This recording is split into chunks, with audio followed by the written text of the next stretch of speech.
ओम नमः शिवाय। हर घर ज्योतिष चैनल में आप सभी का स्वागत है।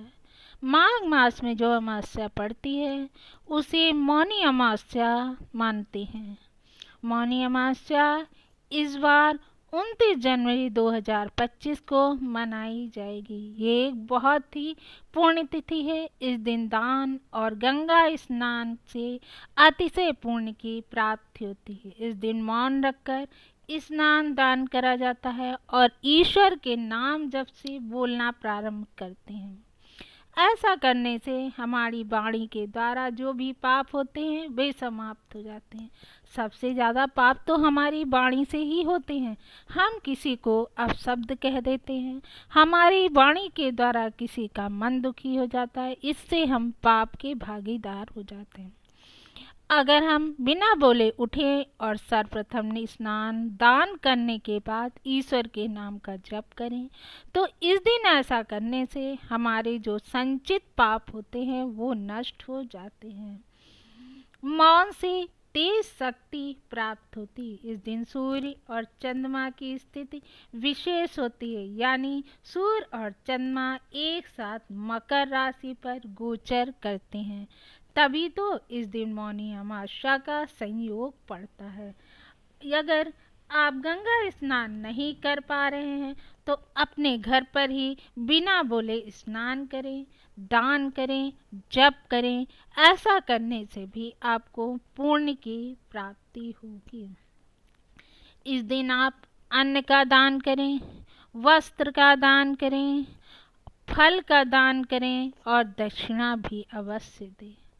आप खिचड़ी का दान करिए, नमक दीजिए, उसमें फल दीजिए, घी दीजिए और साथ में काले तिल के बने हुए लड्डुओं का दान अवश्य करिए।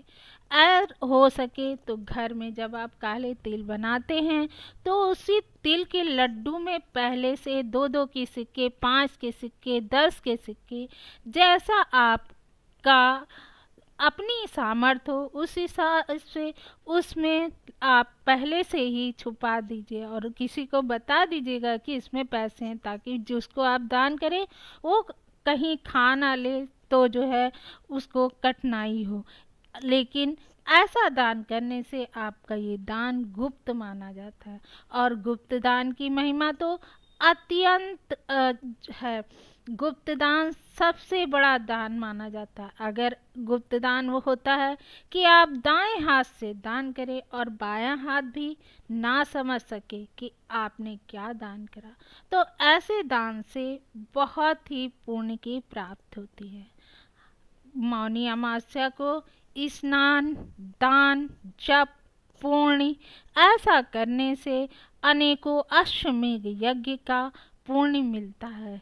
इस दिन अगर आप पीपल वृक्ष के नीचे जल चढ़ाएं और उसमें कोई भी धागा बांध दे, कच्चे सूत का या कलाव का, ऐसा करने से आपकी मनोकामना की भी पूर्ति प्राप्त होती है। अगर आपकी कोई मनोकामना पूर्ण नहीं हो रही है तो पीपल के वृक्ष में गुड़ मिश्रित जल चढ़ाएं और उसमें एक कलावा बांध करके 7 परिक्रमा करें और पीपल वृक्ष को अपनी मनोकामना बताएं। इससे श्री विष्णु श्री हरि प्रसन्न होते हैं और आपकी मनोकामनाएं पूर्ण होती हैं। आप सभी को हमारा चैनल अच्छा लगता है तो लाइक सब्सक्राइब अवश्य करें।